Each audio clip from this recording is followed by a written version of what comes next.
when is it? Like in November, pretty soon, they're going to take away our hour again, and then it's going to get even darker. Sounds about right. It's been 41 years of this for me so far. I'm not used to it. They're talking about stopping it. They've been talking about it. The problem is, it passed unanimously the idea that they could then vote on it, but they have not voted on it yet. Like, someone has to put it forth first. Yeah. And that has not occurred. That's the problem. But, you know what? Please do it. Those guys. Please do it. I don't need this. Like, I don't have the seasonal affective disorder. I don't have SADS or whatever it is, but I don't like when it's darker sooner. And my dog gets confused because he's like, the sun is going down. That means it's time for me to go outside. And then he just sits there and stares at me.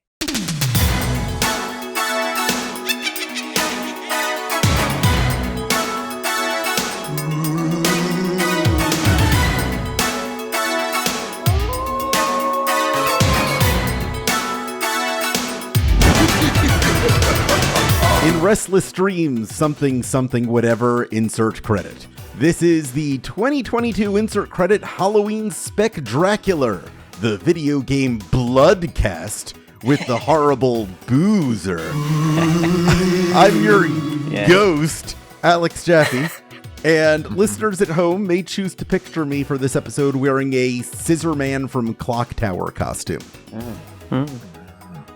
I'm Tim Rogers, and I think the vast majority of listeners of this show know that I just kind of tend to wear the same outfit every single time I go outside, so just imagine me wearing that. No costumes for me. Okay. Thank you. Thank you.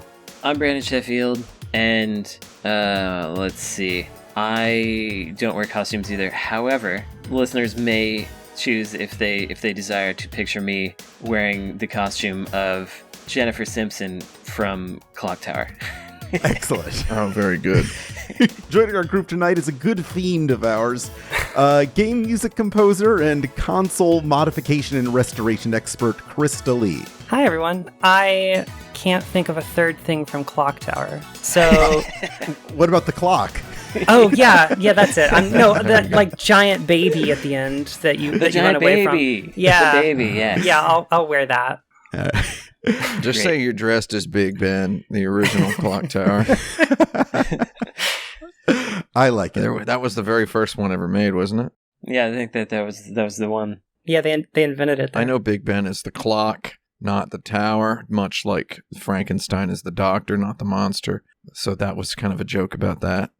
That was pretty good, right? Tim is dressed the exact same way he was when he played Clock Tower and was not very impressed. Yeah, that's right. I like Clock Tower. Okay. I like any game by the Human Corporation, as I like to call them. Yeah, those guys are cool. Septentrion, Out of the Blue. You ever play that one? Yeah, that one's really cool. They love to do weird stuff. That's what's neat about them. Get some Mizurna Falls in there. Oh yeah, Mizurna's all right. Was Iha Tovo Monogatari them, or was that? I think that was them. That was a group of champions did that one. Kenji Miyazawa's Ghost did that all by himself, actually. Speaking of ghosts, it was 1 year ago on this very night that Brandon Sheffield, Frank Cifaldi, and Ian Ferguson ventured forth into the castle of Gamer Dracula to rid the land of his evil. Uh-oh. As far as we know, this fiend remains dormant, but reports have spread that one of his most terrifying cohorts has returned, a beast with the body of a man and the head of a much larger man. They call him Big Head. With Ian Ferguson canonically killed in last year's episode and Frank imprisoned in some kind of crystal or something, Brandon is on a new Halloween journey to vanquish this enemy with his new monster hunting party of Tim Rogers and Christa Lee. Let's get him. Fortunately, you know where to begin your search. After years that many believed it would never return, the news reports the surprising reappearance of a forgotten town, the town of Silent Hill. Oh, heck. Before you head out on your quest, what do you think about all the Silent Hill news we got this month? I think it's interesting. That's the short encapsulation of it. I mean, the 2 remake, I don't know if it's necessary. It's kind of weird, but I'll check it out. And then that Silent Hill F? Yeah. Definitely not an F in the chat for that one, because that looks pretty. It looks pretty good, and nice. It is being directed by my good friend Al Yang. Oh, nice. Who is at Neobards and worked on some of those remakes and also for Resident Evil, and also worked on that Resident Evil multiplayer thing that was going around for a while. But yeah, he's been moving on up over there, and so he's actually the game director of that game, which gives me some sort of confidence that it will be good. Interesting is another question. Will it be adventurous? I don't know, but competent for sure. So that's exciting. And then there's that other one. The what's the other one? It's like Townfall. Yeah, and that's like a FMV type one, is it? Something like that. I mean, it's not 100% known what it is. Yeah, I think it's like an episodic deal or something. Yeah. Yeah, it's got the Annapurna logo. Mm-hmm. Yeah, So- Annapurna. Yeah, so it's guaranteed to be never mind, I don't care. We can all fill in the blanks. It's guaranteed to be, I don't know, you just figured out, to be talked about on social media for like 12 minutes, like right before it comes out. Yeah. Yeah. And then, I mean, at least, it's going to at least have that. And then it will spookily disappear into the mists of Silent Hill. Yeah. Exactly. I think the Silent Hill 2 remake is a good idea for people who want to play Silent Hill 2, but don't really mind if it's not the real game. It's a real great idea for the more than 24 replies I saw to the tweet announcing it that were like, and this is actually very fun. It was very fun to see, to start obsessively counting the number of people who quoted that Silent Hill 2 for PS2 is $200 on eBay. I didn't check. I saw about 24 people say that's not Silent true. Hill 2 is $200 on eBay. Yeah, that's about right. I found a very interesting thing that for all of those people to say, because there are people out there who don't know that they can pay someone a modest amount of money to modify a Sony PlayStation 2 and get like a Retro Tink 5X. And you go to the Internet Archive and use JDownloader to download every single PlayStation 2 game ever released in any territory, and then have yourself a good old time. Take notes. If you are a hardcore fan of PlayStation 2 era video games, have I got a self-Christmas present idea for you. It's a lot of fun. In fact, it might actually be the most premium source of entertainment possible in the year 2022. If you'd like to play Silent Hill 2, 3, and Silent Hill 4, The Room, I got an idea for you. And there's a lot of people who seem to not know that, and people who would say that's too expensive. And I, speaking as a newly rich person, let me tell you, I remember not having enough money to do this. And I remember having enough money to buy a PlayStation 4 and an Xbox One for fun. And I can tell you I would rather have one of these modded PS2s than any of those modern consoles. However, if you don't agree with that, check out that Silent Hill 2 remake. Go for it. It's by Bloober Team. You gotta love it. It's a reference to Mario. Y'all love Mario, right? Right? I misspoke, but Right? Silent Hill 2 is not on Steam, but it's on PC good old enhanced edition that you can get. And Yeah. people can also do that. I did look it up. It is about $130, $150 For the to buy original PS. disc. Yeah, It's pretty pricey. surprising and weird. People are scrubs. Just download it off the Internet Archive, dude. I don't know. It's on there. I don't condone piracy as a video game modder. Yeah. Ryukishio 7, the Higurashi no Naku Koroni author. Oh, That's right, one of my favorite VNs. It's really, really thoughtful. It's legendary. Yeah, it's phenomenal. Its reputation kind of speaks for itself. So I felt like that was a really savvy choice for Silent Hill F, kind of surprisingly savvy, where Bloober Team feels a little bit like they've been kind of pitching themselves for this game for a decade. They made a video game that people who've never played Silent Hill said looks like Silent Hill. Yeah, exactly. That's their qualifications for it. Yeah. I mean, hey, good job, guys. Good work, Bloober Team. This is more than I've ever done. Bit of a silent molehill. Yeah. Yep. Well, anyway, there's going to be NFTs in it, and that's going to be the scariest part. Oh, Yeah. that's, man. That's the Siren. Oh, Siren. That's a great game. Moving on. The fog sets into a thick sheet of gray as you approach Silent Hill, all too recognizable in its imperceptibility. It's almost as if the graphical limitations of the game enhance its eerie atmosphere. Yeah. Dithering everywhere. When have games most effectively used their technological constraints to their advantage? Oh man, that's a question that could be answered for an entire episode, but my first reply is dithering on the Sega Genesis to imply additional colors. That is really cool and neat and weird. They do it in like Vector Man and Eternal Champions and stuff. All the Western-made high-end Genesis games used dithering a lot to just imply more stuff, and sometimes to get more objects on screen, because ROM sizes were still, like, it was expensive to buy a bigger one, and so you'd have less visual data and parse it out and stuff. I don't know. It's cool. It's cool. I like that. That's not the best answer, but it rocketed into my brain, so now everyone else can say better answers than that. I mean, I think this is one of those often talked about aspects of video games. It's a bit of a cliched conversation at this point, but I like it. I don't know, Metal Gear 1, they couldn't have more than 2 moving objects on screen on the MSX, so we had to invent the stealth genre to make something that was at the very least mildly interesting. He wouldn't have had a career if Konami had asked him to make like a Famicom game. Yeah. You know, if they'd put him on the big boy team. I don't think he would have had a career. Okay, maybe he would have. It's fun to say that. It's fun to say a man wouldn't have had a career. If he didn't make one specific choice. Put on my time traveler hat and say, man wouldn't have had a career, right? The only movie he had. I feel like that's the, that's like the Uber answer for me. It's like he couldn't have, like, I don't know the exact technical specifications of the particular one of the, how many different MSXs were there? 88 of them, 89 of them. There were a lot of MSXs, and whichever one he was developing for, he couldn't have more than X number of moving objects on screen.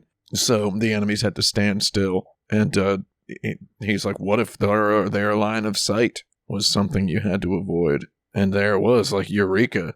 There was almost as if there were a sound effect that we could play to demonstrate how he felt when, and like as though an exclamation mark appeared above his head. Indeed. There we go. Like there that. it was. That was Just the like one. that. I was sure you were going to play Thank You, but that works as well. Thank you. All right. There's the whole superscalar genre, which was invented for lack of actual 3D and wound up becoming its own feeling of game and sort of persisted even as 3D started to come about and is having a bit of a revival at the moment. It's about to have a revival on my Mister in my house, if you know what I mean. Go. Yeah. I'm going to mention the Sega Saturn for the first time here. Of many, probably. Panzer Dragoon Saga. I've always found that game, I mean, all 3 of the Panzer Dragoons for various reasons, but Panzer Dragoon Saga, they didn't have a large polygon budget because the Saturn was actually really good at 3D, but it was really hard to do. So they have a very barren, very sparsely populated world, and it sort of reinforces the it's a very barren and isolated environment. And I think that it kind of feels like you're at the end of humanity in a way. Yeah, and especially because it's set so far past everything that the other games sort of imply this rich culture, and by the time you get to Saga, it's very little of humanity seems to remain. Yeah, there's ruins and 25 people. Saga's wild, dude. Saga's so wild. good. If only there were a way to play Sega Saturn games on my Mister. They're working on it. Oh yeah, nice. I know they are. I'm ready for. Yeah, any day, any time. I'm ready. Whenever they're ready, I'm ready. Just whenever it's ready. Here's another one. I'm gonna get some details of this wrong because I'm not a big Nintendo. That's what podcasts are all about, though. That's what right? they're about, is getting those little details wrong. So the Nintendo 64 had that situation where the sound budget was very small and you couldn't. It was extremely sample based. music, but the samples could only be this very short length. And so that wound up lending itself to all the extremely good, like, jungle and electronic music that showed up on the N64 because the loops were short and tight, but you could repeat them without seeming weird or bad because it works well for electronic music, and that's a fun little thing. I actually thought of one in the first Silent Hill game, The Fog. Yeah. Yeah. Oh, that's really good. I think it actually Did it enhance I think it actually makes the game better. Yeah, I think it might. I think it makes it. I think it makes that the titular town of Silent Hill makes it a little more mysterious. But with that game, we've talked about this before, but I do think that the texture work, the ambiguous texture work, and the fact that it was not sharp and high res did add to the because you'd look at a spooky thing and you'd be like, what is that? If you don't know what it is. That's the witch's cackle. We have to move on. Okay. Game's legit. At the town outskirts, you're met with your first challenge.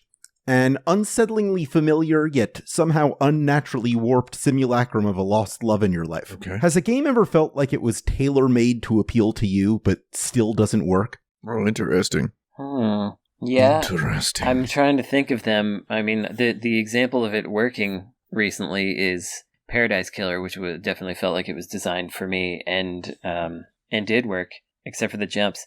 Man, those guys, I'm sure they know, but sort out your jumps for your next video game. Game was great, but you got to figure out like inertia and jumping on slopes and things like that, and how to make the arc feel good.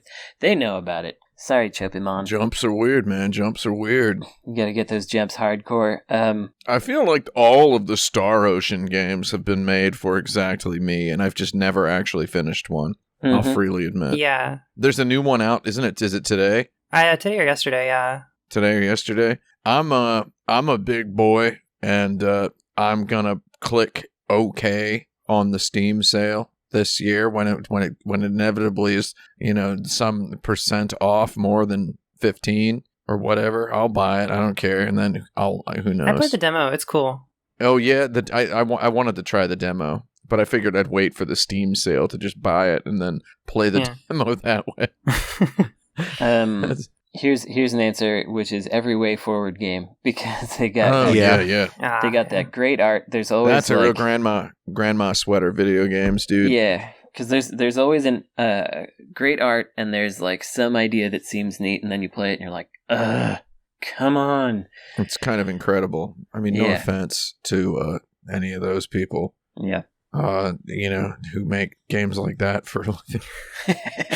My eternal bugbear with this is Platinum. Oh, yeah. I love like precision action Ninja Gaiden or, Dark Souls, I guess. Yeah, I can't do it. Like, I even like Devil May Cry, but like Bayonetta, Metal Gear Rising, just none of it. I don't know. It just feels so mashy to me. And it feels like it's the kind of thing that I should like. I love like parry mechanics in games and like really like precision presses, but it just never comes together into something I really want to see. Metal Gear Rising is just such a hilarious concept. The cut scenes and the story are just like a work of modern art. And the combat, the cool sword slicing, you can cut little slivers of dudes off. All of that stuff is really cool. It's just there's so much in the combat that's not good. And every time I've ever tried to say I don't really like the combat, I get shouted down by a guy who has seen a couple memes and says that it's actually really good. And it's like, no, I admit all that stuff is incredibly interesting art. It's just the kind of some of the game stuff isn't all there. I feel like Platinum, just to talk about Platinum for a minute, I feel like the best Platinum games are the ones that don't get talked about as much, like Astral Chain. Yeah. The games that are not straight ahead action games. It's like Astral Chain is so many little genres and so many little ideas just kind of floating in a soup. And I feel like that makes it a much better game because you don't ever have to hunker down and zero in and laser focus on one element because they're always giving you options. So I feel like that's my favorite Platinum game. I was really excited for Soul Cresta. Oh, They're yeah. like, Christa revival shooter. I got it on Switch for whatever reason, and when you're playing it on your HD TV, it actually has additional frames of lag versus in Tate mode. Oh, incredible. Yeah, it's quite a feat. Yeah, so it's basically unplayable on a TV. Like, you don't want like 6 frames of lag in a shooter. Man. But it looks really cool. If you can just learn to anticipate the movements 6 frames in advance. Yeah, I'll do that. That's the real that's the real challenge. That's the pro strat. That's how you play Dodonpachi. Mm-hmm. Yeah, that's basically the only way to play Dodonpachi. I got another answer, which is Final Fantasy Tactics, because I love tactics games. I love little chunky little graphics. I love the way that the PlayStation does transparencies and stuff. But I just don't like playing that game.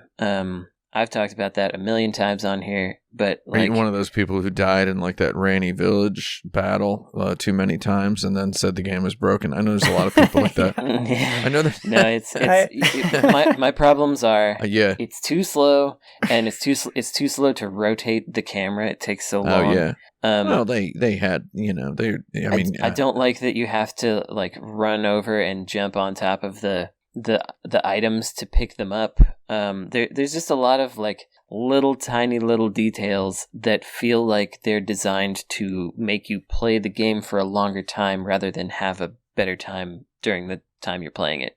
Yeah, FFT is one of those games where it has a million. Like I like strategy games as well. I like the good ones, the big ones, the real Russian literature sized ones. Mm-hmm. I like the Berwick Saga, for example. That's my favorite, my pick. Oh, nice. I love BWS Berwick Saga. Final Fantasy Tactics as a Final Fantasy game that feels like a Fire Emblem game. Really felt like it was right at the intersection of everything I would have wanted as a video game wanter in 1998. As a guy who loved to pretend he liked Fire Emblem, which I hadn't even played at that point yet, but I loved saying that Fire Emblem was cool. And I was a big Shining Force fan. And the fact that they were bringing... I was a huge Ogre Battle fan. The fact that they were bringing Final Fantasy and Ogre Battle and Tactics Ogre, which is the good one that I, of course, had not played, but I loved, even though I hadn't played it at that point. Played it now. Great game. That game was primed to be a game that was big for me. And now its legacy is that you can't escape that like one dude who's played like 3 video games in his whole life, who finds every single conversation in the world where people are ranking their favorite Final Fantasy games to say, FFT's the best one, though. The only FFT I recognize is Fantastic French Toast. Nice. And where to find it? My house on a Sunday morning. We get the big old thick brioche downstairs. You know what I mean? That's the blood-curdling scream. It's time for us to move we got on. it. You enter the town of Silent Hill in search of Big Head. In the first abandoned home you search, you find a cryptic note which totally gives away that Silent Hill is a metaphor for how we're all stuck doing this show together for all time way too early, if you think about it for more than 2 seconds. What's the right way to establish foreshadowing in a video game? No jaggies. People hate those jaggies. What? It's hard to establish foreshadowing in a video game because, there was a discussion on them internets recently about how people are like, oh, this thing is so obvious, and it's like, yeah, because the filmmaker correctly showed you that this thing was like it. You correctly read the text, and that's okay. I think foreshadowing is like, for me, I prefer. This is gonna sound stupid. I prefer what I'm going to just right now call aft shadowing, which is like something that I did not think was important at the time, that I just thought was like a minor plot point, later becomes important, and the fact that I paid attention to it is rewarded because it comes back around again. And that manga Dorohedoro does a great job with that, where like, and I think it's possibly because she was writing it, like thinking of it as she was writing it, but she would, I get the sense that she would go back and mine her past content for a nugget of information or interest, and then blow that out in the future or the current thing, and then you're like, oh man, this was that. I like that kind of stuff because can often be mistaken for forward-thinking world building. Yes. Yeah. So it's a world builder's trick. Yeah. And I like that kind of stuff. I think that's a good way to do it. I'm no good at that though. Like I'm more of the I know writers who use subtext and they're all cowards kind of a meme bro, because I'm just not good enough at writing to do really good foreshadowing. Well, I'm the best, and I don't share my secrets with anyone. But I will tell you, I'll share one secret as a Halloween treat. As a treat for everyone. Then this better not be a trick.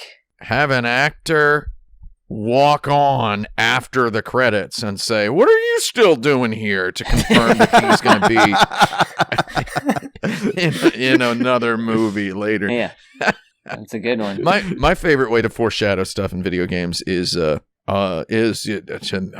sounds like a joke, is to make it interactive. Dragon Quest VII's the best. The more time passes between my having played Dragon Quest VII and now, and my experiments and wonderful recollections of every Dragon Quest game, Dragon Quest VII really is the best at foreshadowing a lot of plot stuff, and I feel like a thorough exploration of that opening chunk of the game, and anyone really that's a really, really good textbook of narrative design. The first 4 hours or so of Dragon Quest VII, the infamous segment of Dragon Quest VII that has no battles in it, they foreshadow so many of the huge plot beats in there.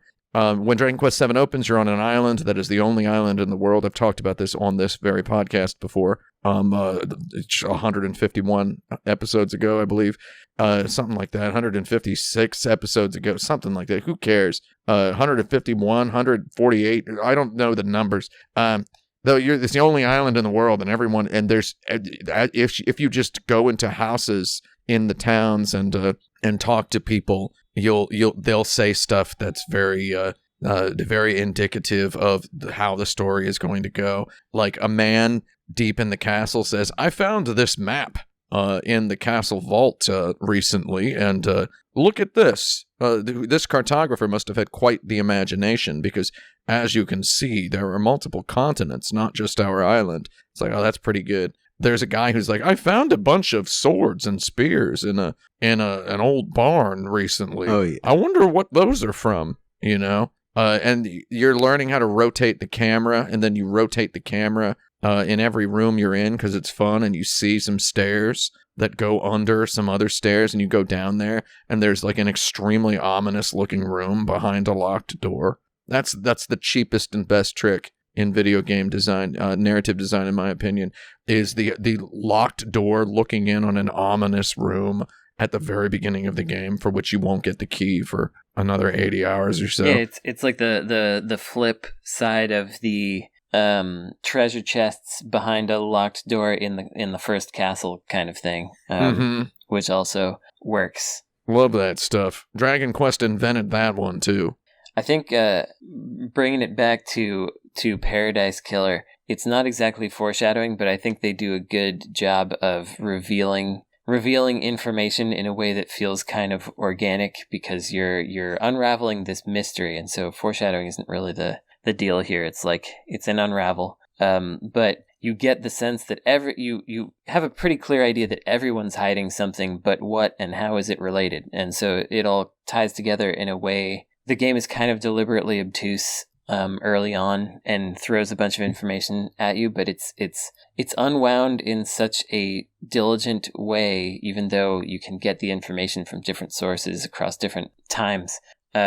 It's unraveled so nicely that, like, by the time you get to the end of the game, you know what happened. You're just like, now I'm gonna prove it, and it works super well. Like, oh, are we done? Yeah, that is in fact the sound of the pipe organ, which means it's time to move on. No. We're getting close to the town square now. until Okay. a low chorus of moans fills your ears with dread. As it gets louder and closer, you can recognize the voices. It's a horde of insert credit forum zombies asking the stupidest questions you've ever heard. Very It's good. time for a return to insert credit questions too stupid for the Dirtbag. Very good. Uh-oh. King Tub asks, if a deli had a Jill sandwich, what would the sandwich be? PB&J. Like some kind of panini that you'd have to press. You'd press on it. Oh, yeah. PB&J is parasites, biohazards, and Jill. It would be a sandwich full of dill pickles made by a Russian person. Have some Jill. Yeah, I love it. I mean, that's the objective correct answer. Root 5th Octave asks, of all the Smash Bros, which is the smashiest? Oh, how do we define smashing? Yeah, what's the... Is that the sex one or is it the hit Well, one? there's only 2 bros in the whole game. There's only 2 bros, and it's Mario and Luigi. Oh, are There's- Waluigi and Wario not bros? No. Well, first of all, Waluigi's not a Smash Bro. And Yeah, well, second of whatever. all, their relationship is never defined. yeah, Alright. Waluigi not being in Smash Bros is a topic of Much concern. discourse that has kind of exploded far outside the sphere of people who have ever played Smash Bros. At this point. Are there no fraternal Fire Emblems in Smash? There's got to be Wait, 2 brothers. Aren't the You got Ike and Marth. aren't the and Snow Bros in there? Snow Bros, the ice climbers. Yeah, Popo and Nana, but they're not brothers. They ain't Yeah. brothers. That's true. Is Louis Captain Olimar's brother? No. Oh, that's a question for the ages. Yeah. About that. The question was not which of them is the brotherest. That's It true. was It's which of them is the smashiest. Who has a hammer? Yeah. To that, I think I would have to say Shulk, because all of the letters of Hulk are in his name. Yeah, there makes you sense. go. That's good. Sheldon. Yeah. He wields the Monado as well. The So Yes, Monado, he does yeah. it with the Monado. I think that's the name of the sword. That's a joke about anybody who's played Xenoblade Chronicles 1, which I like to refer to as Xenoblade. Anyone who's played that game will appreciate my joke about how I think the sword is called. If you've played the game for more than 2 Yeah. hours, Yeah. you'll appreciate my joke. Thank you for listening to it. I watched it played for about 30 minutes, and I the Monado. Yeah, I think that's the name of the sword. I think that's it. All right. Our last question for this segment comes from Corey, who asks, What's up, Corey? what is the did you know Super Mario Brothers 2 is actually a reskin of Doki Doki Panic of not video games? I mean, there's plenty of those. Yeah, there's a lot of those. There's like the That's actually not a stupid question. So Yeah, it's a pretty there- good one. Yeah, I threw that in so we'd have something to actually talk about. Did you know there's extra scenes in the Chinese version of this Chinese funded film like that comes up a lot in the last 10 years. suppose so. Iron Man 3's got that one Right. where Tony Stark has to talk to a Chinese scientist who's actually smarter than him Yeah. for like 30 seconds. The Dark Knight's got that. Isn't there that Angel's Egg recut as like a B movie? Is Angel's that- Egg's like a I don't know, avant-garde but there should be. anime. Yeah, I think there is. I think there's like an 80s like radioactive post-apocalyptic future thing that just has footage from Angel's Egg like spliced into it. Well, I'll watch it. Yeah, it sounds kind of cool. Let's just go ahead and say that instead of not video games, the question is of movies. That's actually that's a more focused way to discuss this, because otherwise, okay. So first of all, Super Mario Brothers 2 Mario Madness is a reskin of Doki Doki Panic. It's Yes. not like it's not like did you know artificial sweeteners they have just as many calories as sugar or whatever, like nonsense that I've It heard has to be people tell true. me in the supermarket a million times. People will not stop walking up to me when I'm buying a Coke Zero. You look like a guy who wants to know something wrong, you know. So it's like I've got that face, you know. Mhm. I guess. So it's so I mean, obviously, what's some stuff that's true? And let's say about movies. What about so this isn't a reskin, it's just a retitle, but like the Road Warrior being called Mad Max a lot of places. Yeah, you know, it's called Mad Max 2. It's just called Mad Max 2 in Australia. Right. It's true. Yeah. It's just, and then they just didn't think Mad Max had any cachet here in the U.S., so they rebooted it. I have one. The movie The Madness of King George was released in America under that title as opposed to The Madness of George III because they were concerned that American audiences would feel like they missed the first two. Which we did. There was only one Mad King George, so I mean, we didn't really need to... But we did miss the first two Georges. What did they do? Was there a sad King George? I would say that the American English title is superior. I'm putting my stamp of approval on it. Nice. It's snappier. It's more regal. The king is strong. It's a strong word for the title. Yeah, the king's a good word to have in your title. Yeah. It just is. I don't care what. Man, there's some total there's some re-edits in the 90s that I'm blanking on that like totally changed the movies. These facts need not pertain to the titles of movies or or whatever, right? No, I'm thinking about like Dawn of the Dead had like 4 cuts, which were for like the Italian market. I was thinking about this one too. Dario Argento did a cut, and then there's a bunch of those. Is any of them as good as Resident Evil though, dude? Probably not. Probably not. The Highlander 2 had 3 different cuts. The Quickening? Yeah, we watched Highlander 2, The Quickening, Highlander 2. What's the other one? There's 3. There can only be one though. It's true. true. That's true, and that's The Quickening. They broke their own goddamn thing. God, Michael Ironside in there, dude. There's actually, I think Lucio Fulci did like a sequel to one of those Dawn of the Dead recut, like Zombie 2. Yeah, I think Zombie 2. But the cut of Dawn of the Dead in Italy was called Zombie.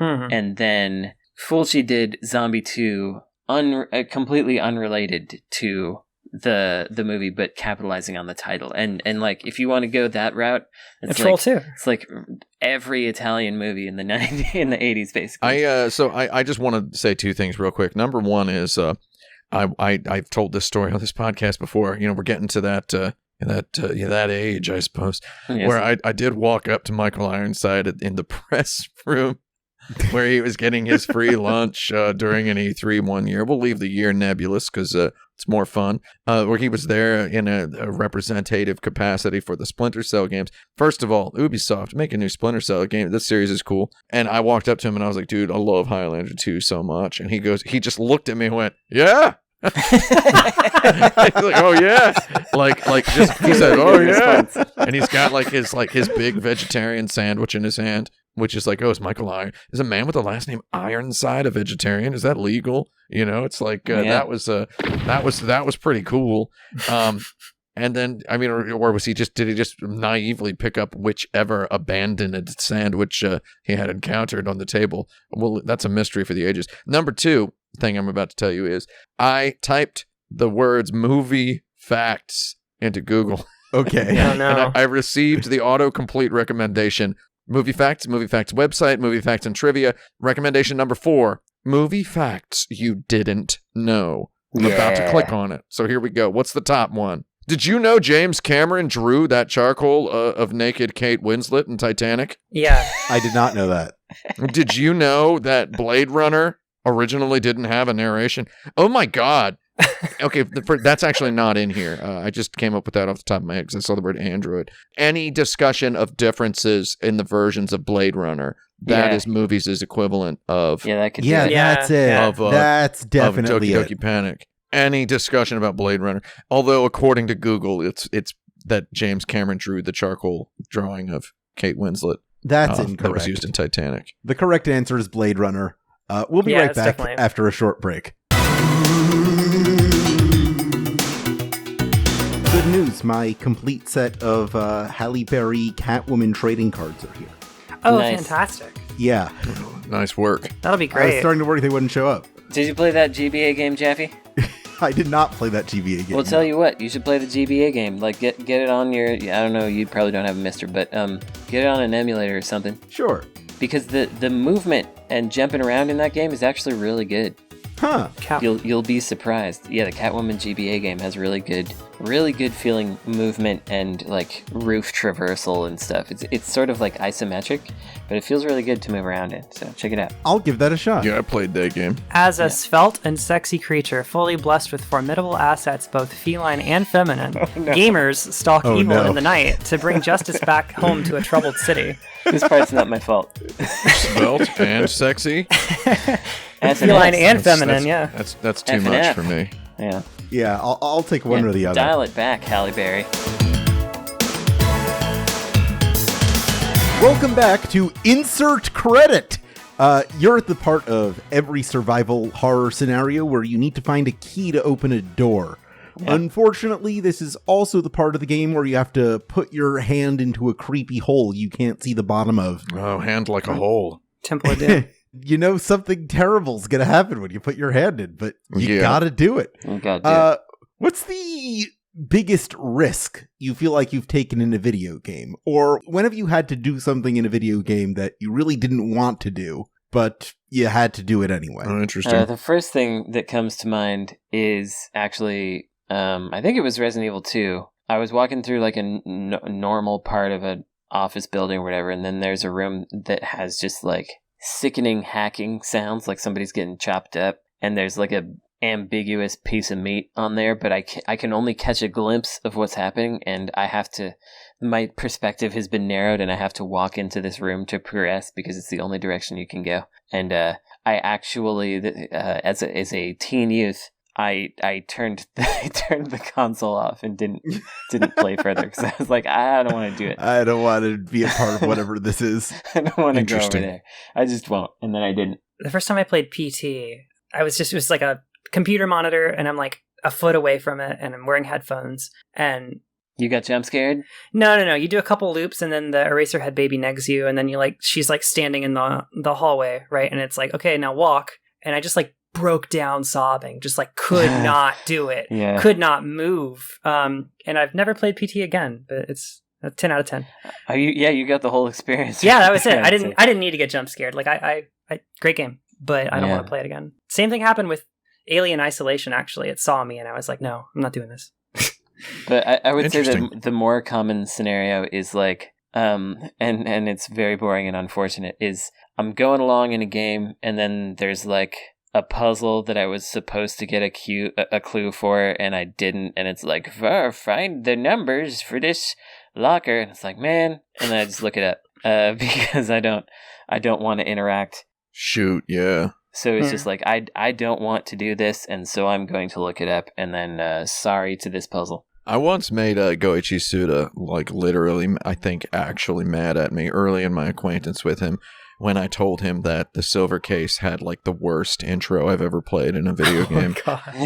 Because it's like 2 hours of like walking back and forth across like some radio control tower. Yeah. Like finding these. Has anyone here played Silver Case? You're getting like little pieces of a code to unlock a lock, and it takes so long. And it is so boring. I was like, you should have made that puzzle a little. You just make it one puzzle instead of having to do it 8 times. And he was like upset. He got like gently upset, I would say. And I think I like accidentally offended him because we were talking about Silver Case for some reason. I mean, I know what reason it was. It's just, that's the end of that story. Yes. What was the question?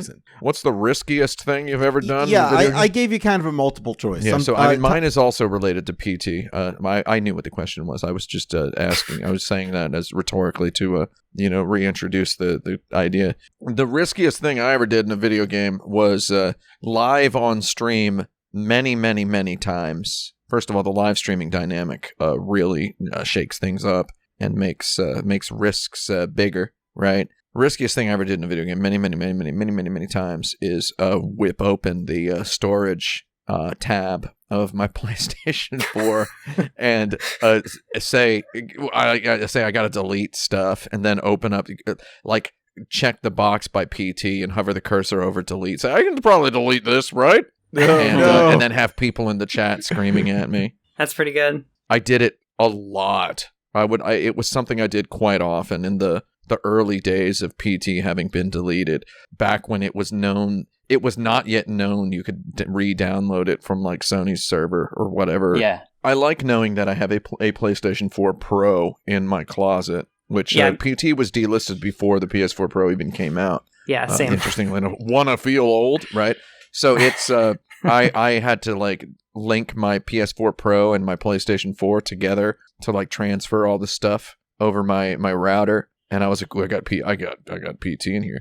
I can have PT anywhere. Except you can't put it in your PS5. So yeah, your PS5 won't run it. It used to before they came out. I keep my PS4 Pro on hand just so I can say I still own PT. Yeah, I've been thinking about selling that PlayStation 4 because it still has value at this point, and I don't need it. But I do have PT on it, and that like gives me pause. But it's stupid because, like, I don't know, I'm not going to play it. I could just watch videos. Yeah. I have that PS4 in my closet for PT, but when I was playing Final Fantasy 15, I loaded up the dinky demo that they put out where you play as Noctis as a child, and I was gently amused by that. And then I put the PS4 back in the closet. Because there's no other way to play that part, is there? Yeah, no, there's nothing else. It's delisted too. It's delisted? Oh man, I got to get that. Yeah, I have that demo too, so I'm excited to know I still have that. It's interesting that you can't play that anymore, seeing as the all releases of Final Fantasy 15 are just like cereal boxes containing toys, containing cereal boxes. Yeah, just put it out there. Just all the way down. It's like that game is so bountifully stuffed with stuff when you add up all the DLCs and all of the... Give me the rest of that stuff. You might as well just throw the demo in there, Squeenix. Pump it in there. That's the sound of a flock of bats flapping their wings, so we need to move on. You've reached the Cyclopean nexus of Silent Hill, and there you see him, a man with a head so large it could only be achieved through a code you got from a magazine that was input in the start menu. Unfortunately for you, as Big Head is a manifestation of your own psyche, this encounter is unwinnable. As you make your desperate escape, you have to wonder, should video games even have unwinnable scenarios? I don't like them. I like them. They're fundamentally dishonest. However, is honesty is honesty the goal? Is that the goal of all video games all the time? I don't know.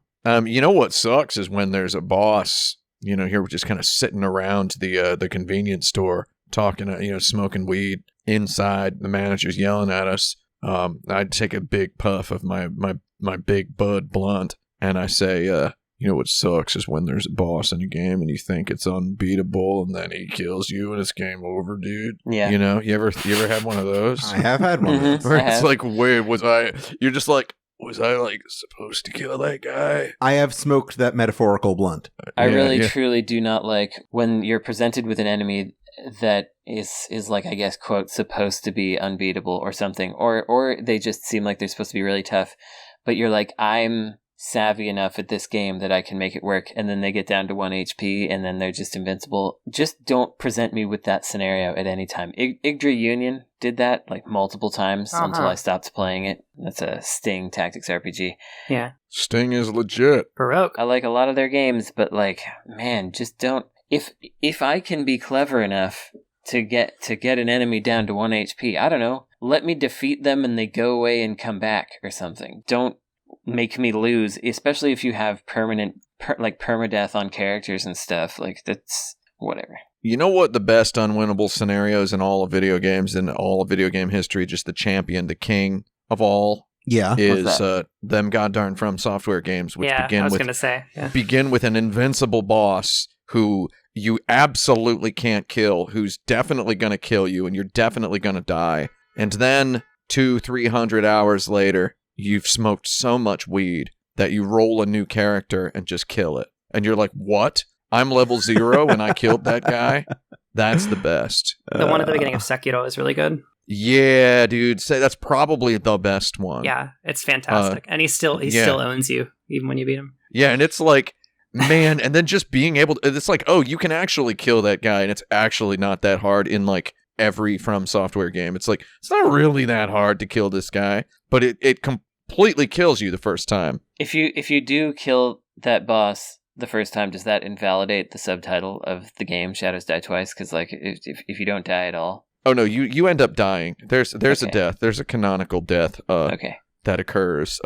It's a little different. And then you do get some sort of bonus treat, a sort of bonus trinket treat for defeating the bosses. Love a BTT.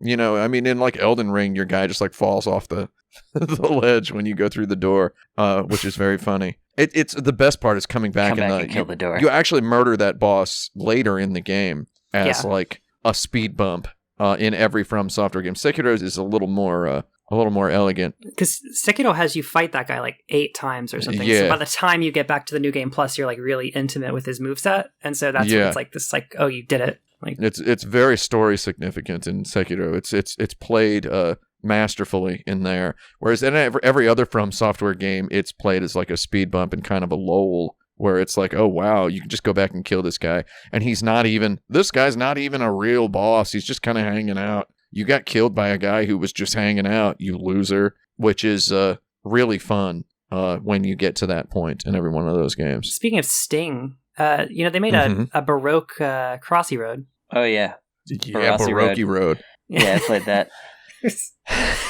Okay. Just wanted to put that out there. Crossy I Road. played it. It wasn't very good or anything. Crossy but, Road, yeah.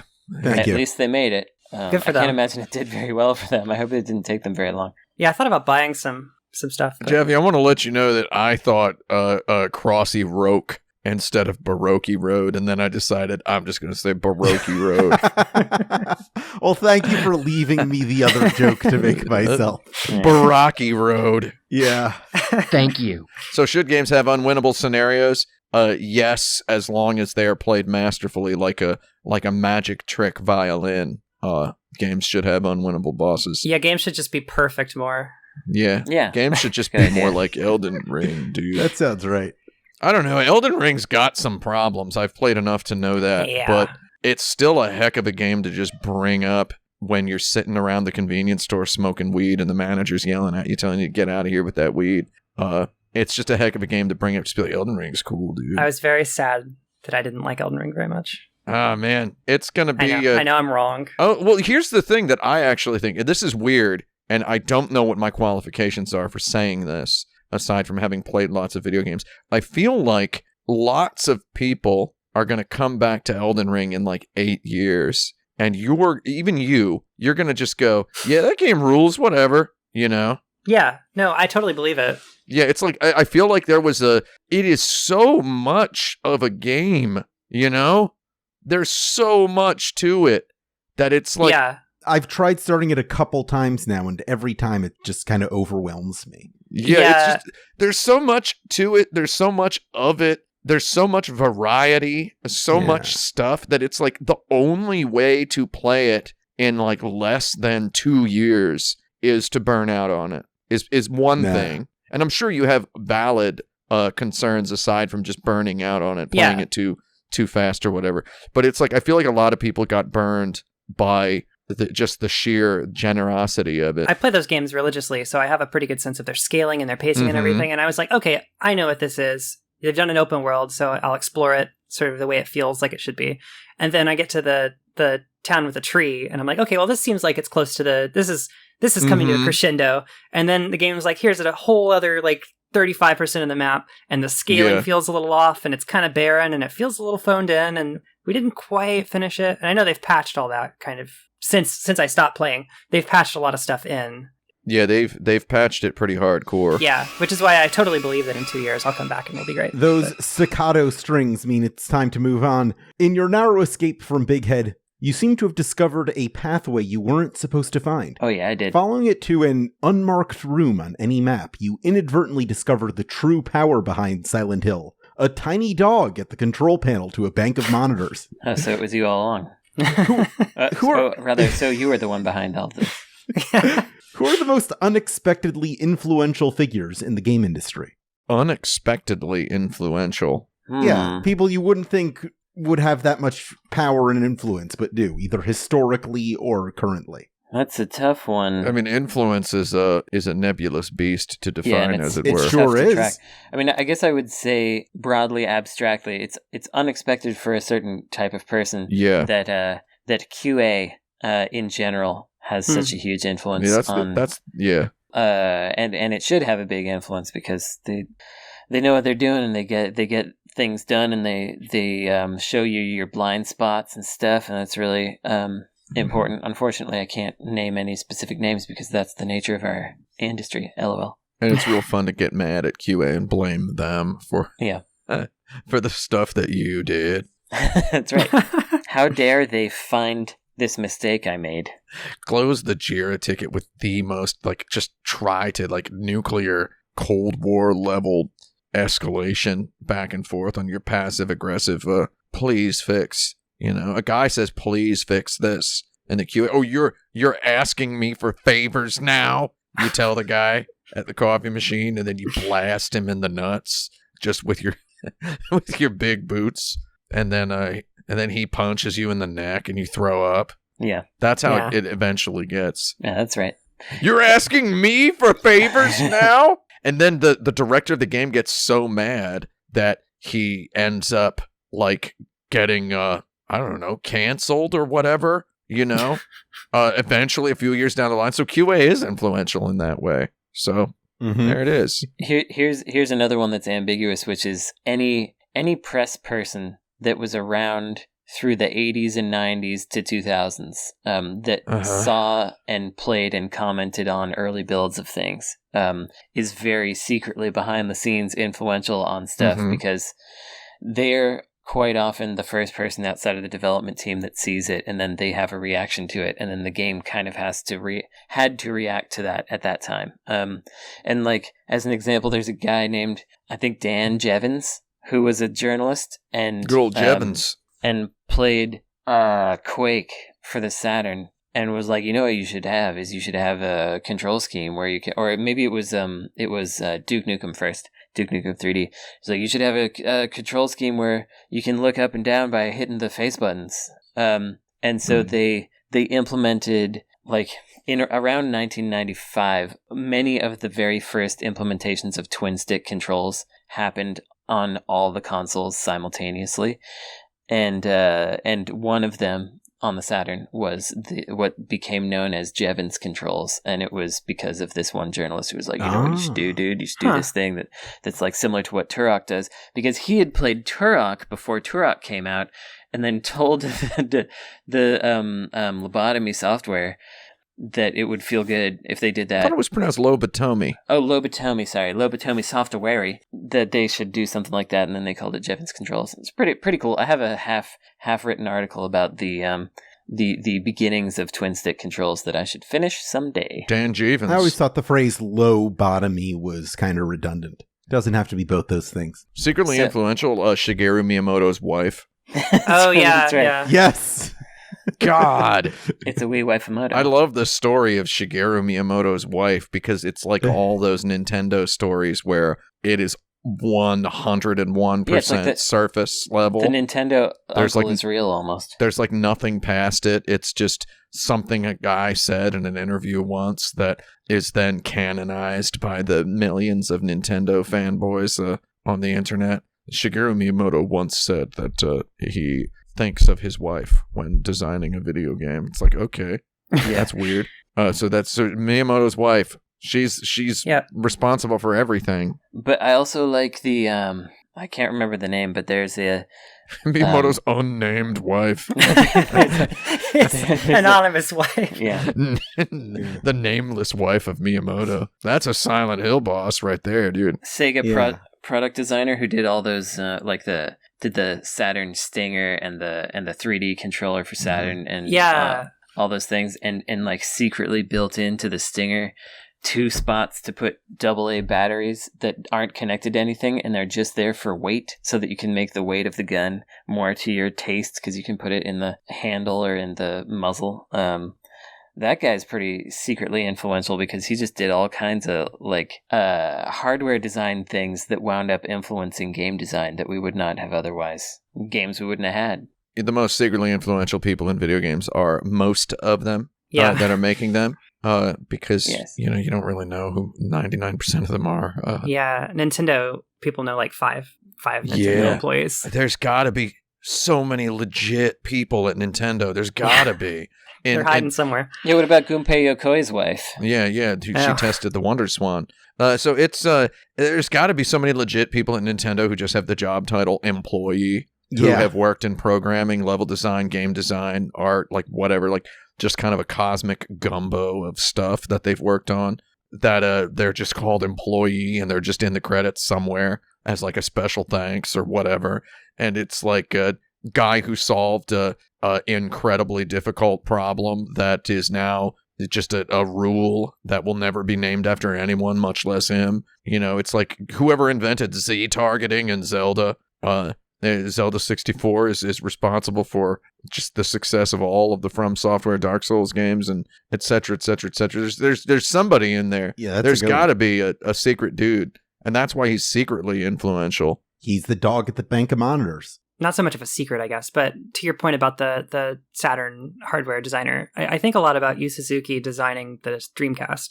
I mean, as far as it's credited to him. I'm sure, you know, it was a group effort. I'm sure he didn't just sculpt it out of clay, but like, certainly. I think a lot about Yu Suzuki designing the Dreamcast and then making Shenmue after like 3 years of trying to get Shenmue running on the Saturn, and like that, like software and hardware communication. Yeah. We don't think about software influencing hardware, but I think on the Dreamcast, you can really see like all the software. There's like mundane places, all the really interesting stuff. And like, yeah, in the arcade era, like software was outstripping the hardware at such a rate that they had to make new hardware because they were like, oh, I really wish we could do this. And then they'd make hardware that could do that.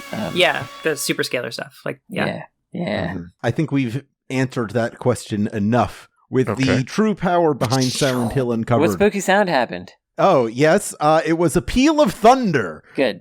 Let's save that. Thank you. With the true power behind Silent Hill uncovered, Big Head fades away into the mist. It's time to go home. Okay. But the town itself seems to resist your escape as the geography twists into unnavigable chaos. Rude. And the only way out is to impose order. To do that, we have to rank the Silent Hill games from best to worst. Oh, wow. Shoot. Oh, no. This will take, like 3 minutes? Yeah.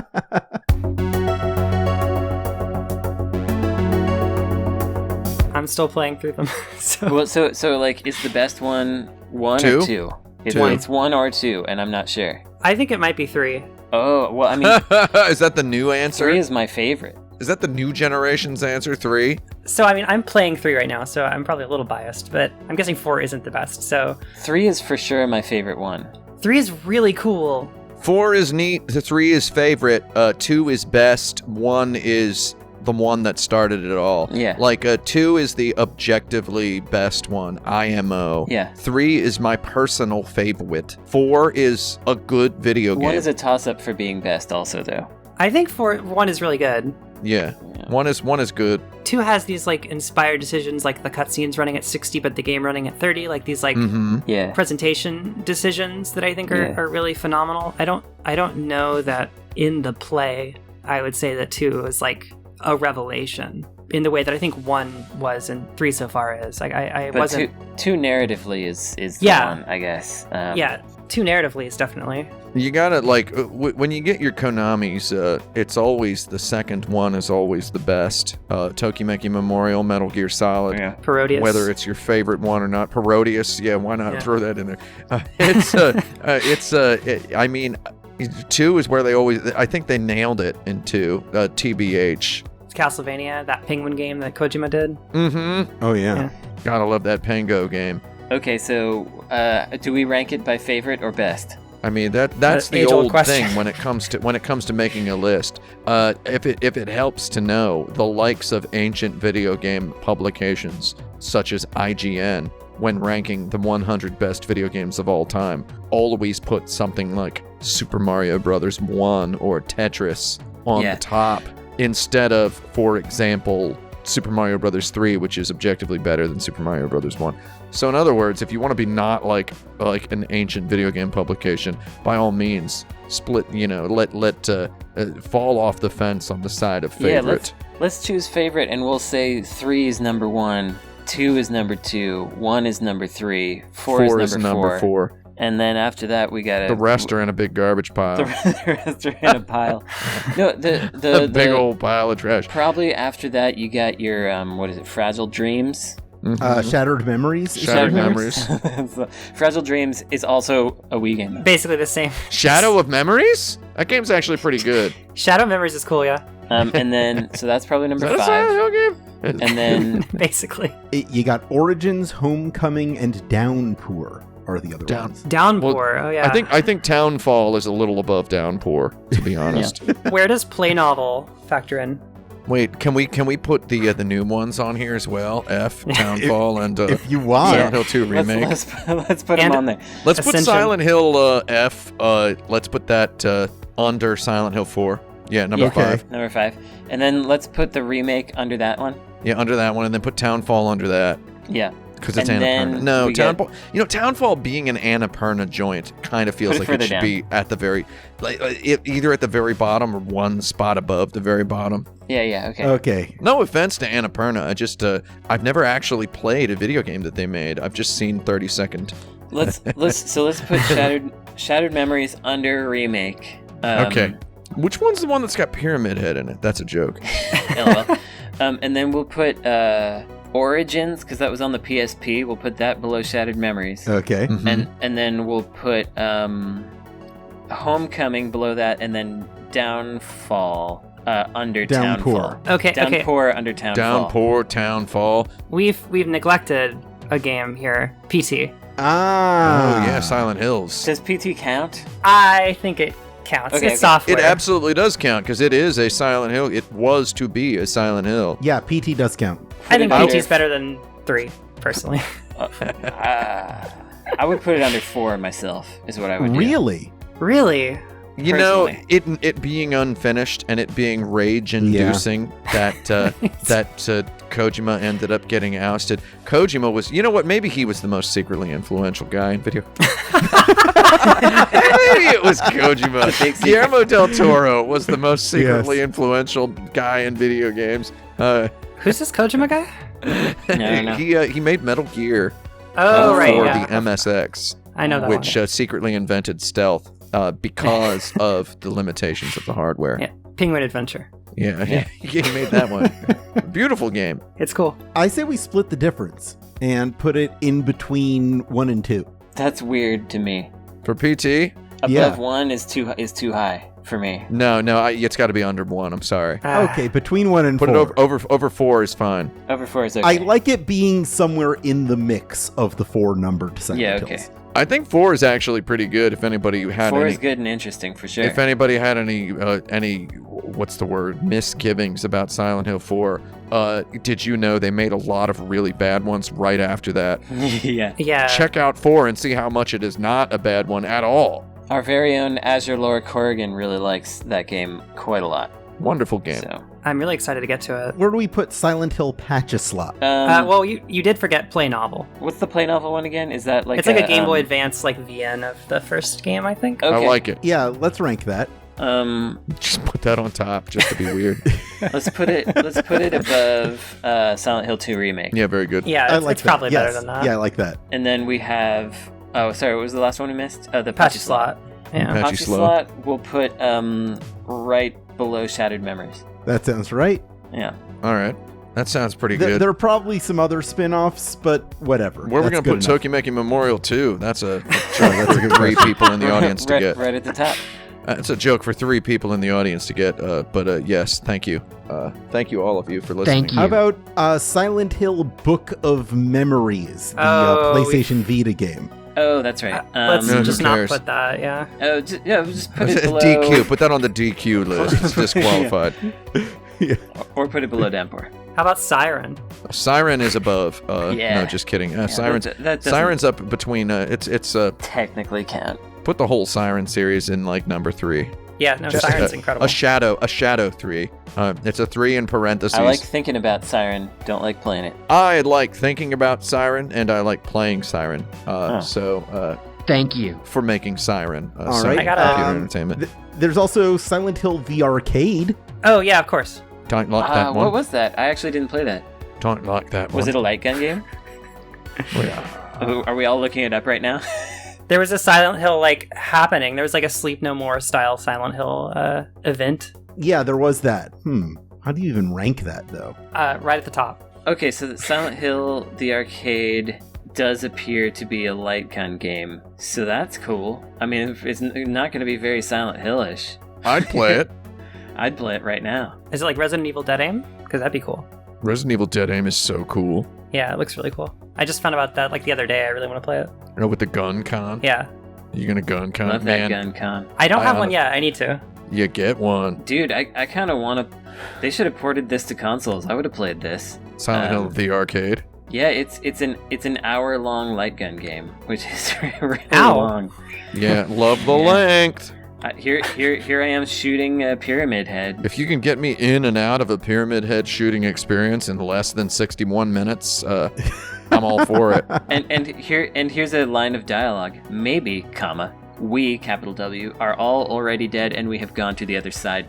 No punctuation after that. Oh, I I mean, love it it. uses elements from Silent Hill 2, Silent Hill 3, and Silent Hill 4, The Room, such as locations, monsters, and music. The locations indicates that there's probably a scene that takes place in The Room from Silent Hill 4.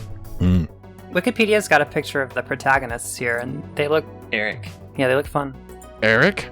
Anyway, I'm having watched a playthrough on YouTube, I'm going to say that we put it above the Silent Hill 2 remake. I like that too, but below the play novel? Below the Yeah, play novel, absolutely. just for Okay, fun. so wait, where did the movies go then?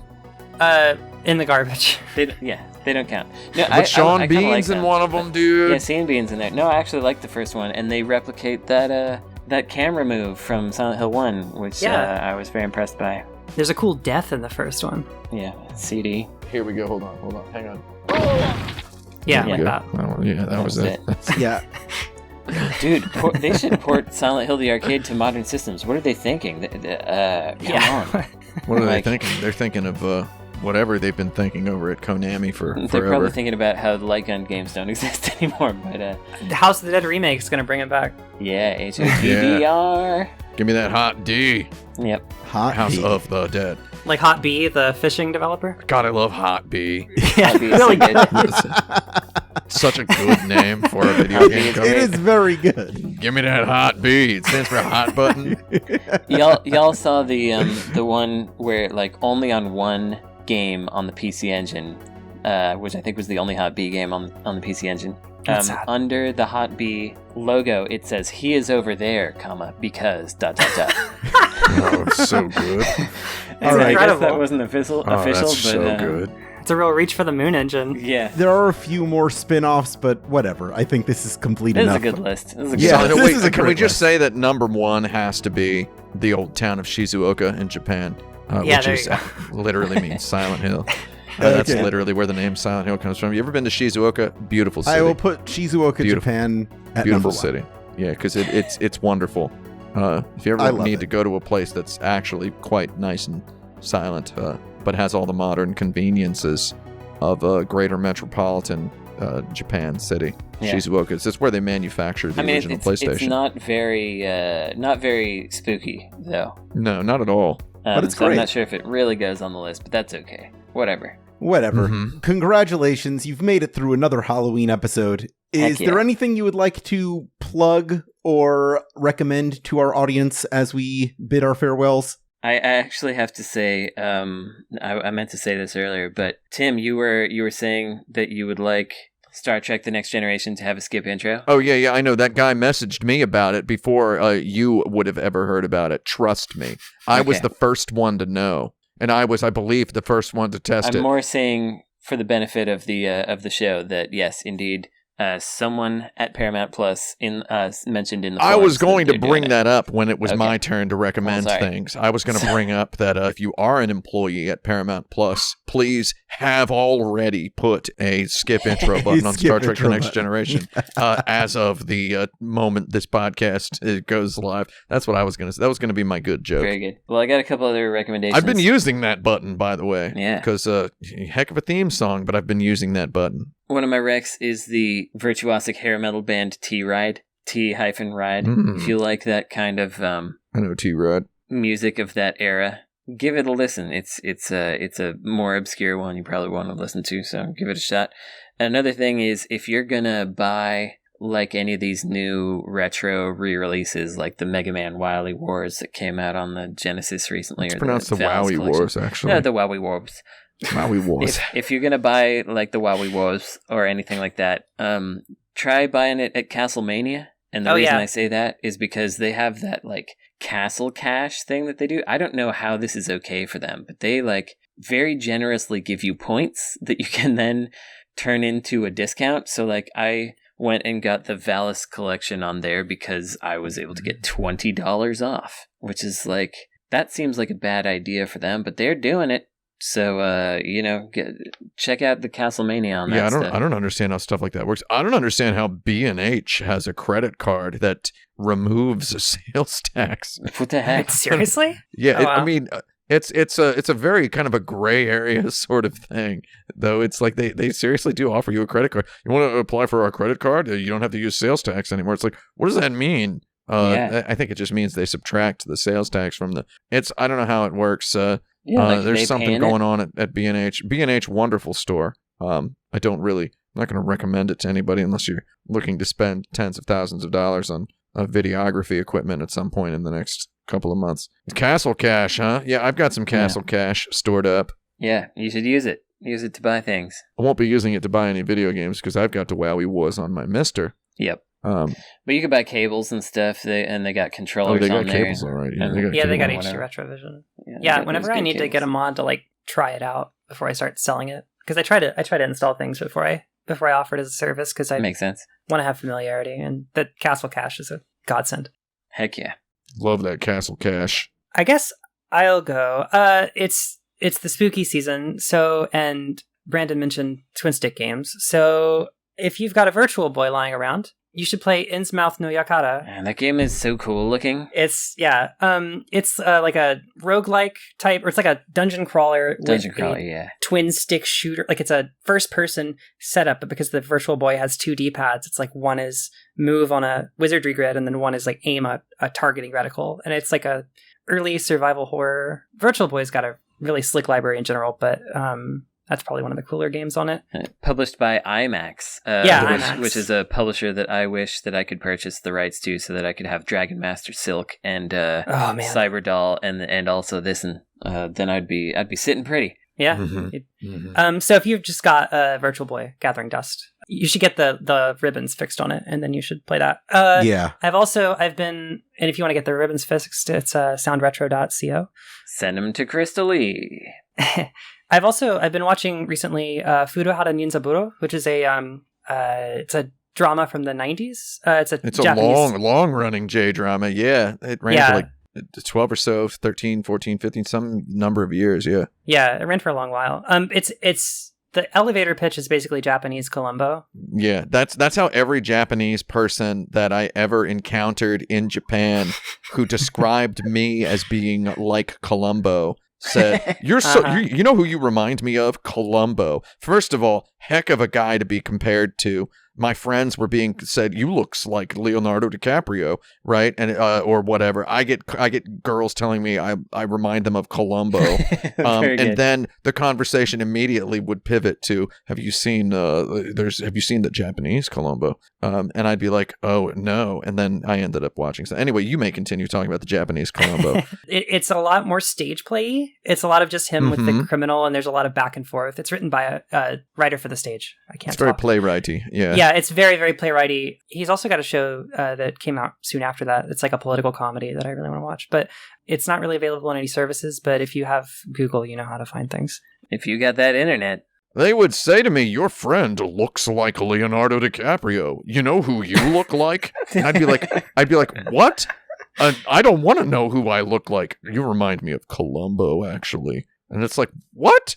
Why would people tell me, compliment what my friend looks like, and then tell me that I remind them of Columbo? How is that your entry into a conversation? Columbo's a cool guy. He's got those coats. Yeah, I mean, oh no, he is. Yeah, I mean, no joke. Peter Falk, you know. Yeah, PF, good dude. Mikey and Nikki. Watch Mikey and Nikki too.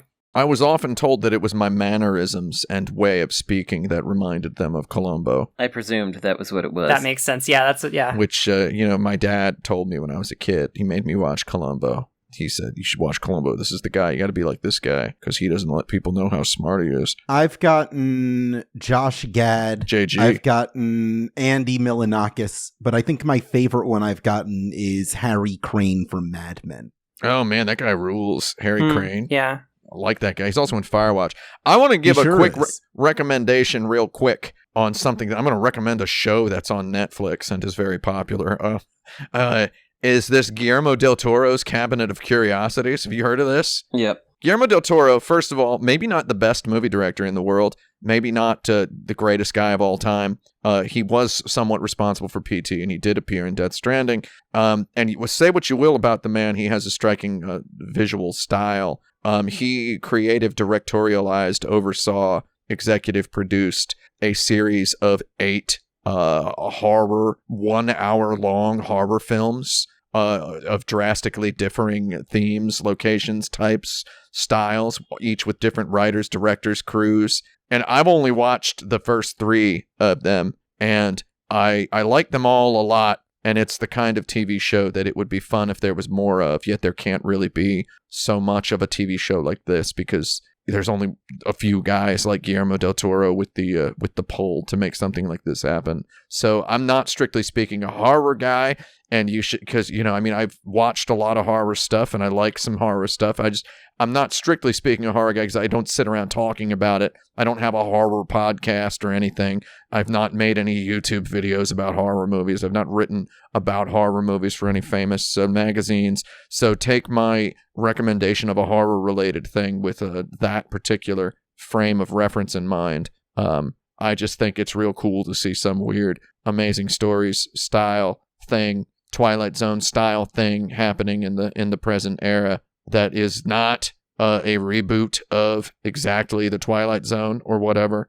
And but it's not even the Twilight Zone. It's just, here's a bunch of weird little horror movies. I like it. And if you watched that... Thank you. And there's one coming out that I haven't seen yet that is not out yet that is by the reason I became aware of it is my buddy Aaron Stewart Ahn, writer of the film Mandy. Him and his buddy Panos Cosmatos, who was the director of Mandy, did one of these, and I think it's the last one. I think The Viewing is what it's called. Yeah, it's called The Viewing. Yeah, I think it's the last one, and it's coming in a couple of days. I don't know if it's coming out tomorrow or Monday, or it's a weird rollout. By the time you listen to this, it'll probably be available already because they're rolling them out 1 per day until Halloween. They should have just put them all up there, but they're good. I don't know, man. It's on my list for when I get Netflix back. A whole lot of cool actors, people, cool writers, cool directors, cool stuff just kind of popping around in there. Cabinet of Curiosities, but also curiously entertaining is my Gene Shalit poster quote. Nice. The cabinet is curious. The cabinet contains curiosities, and it is curiously entertaining. That was a good Gene Shalit, yeah. Yeah, that's Gene Shalit. Is he dead? He's gotta be. He's not. I looked it up recently. Oh, really? I think about Gene Shalit a lot. The good ones never die, as they say. I don't know if that's true. God, I think Gene they say Shalit, that. he's 90 goddarn 6 years old. That's incredible. I'm going to be dirt at that age. I've got some recommendations myself. There you go for it. I've got a sincere one, first of all. Midterm elections are coming up in the United States, and I've been doing some phone banking with a group called the Environmental Voter Project. What they do is they call people who care about climate change but don't typically show up to smaller elections to kind of nudge them towards making a plan to vote. It really makes a big difference, and if you like, you could sign up to make some calls yourself at environmentalvoter.org. That's going every day until the election. I also recommend that if you're listening to this show in some format where you can subscribe to or review podcasts, that you engage with us in that way to keep the algorithms pushing us upwards and forwards. You can also go to patreon.com/insertcredit, where you could become a patron to submit your own topics, listen to monthly bonus episodes, and get other exclusive content. You could also join our community at forums.insertcredit.com to pose questions too stupid for the dirtbag of your own. Follow us on Twitter at insertcredit or search for insertcredit on YouTube. For a good spooky time, why not wishlist Demon School on Steam by Necrosoft? And while you're there, go ahead and wishlist Hyper Gunsport too. And You know what? I recently listened to an album called Welcome to the Fantasy Zone by Christa Lee, which I really loved. You can go over and listen to that at opoorpup.bandcamp.com. If you like this podcast, you're going to like that album.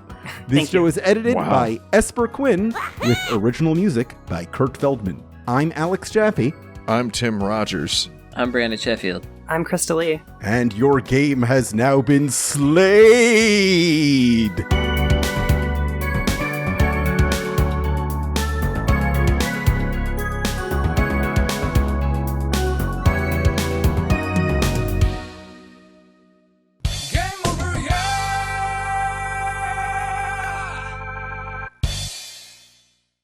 Oh, hey, it's Alex. We finished recording the episode about 2 hours ago, but I'm recording this to just say that I should have ended the episode by saying your game has now been graved. All right, that's all. Thank you.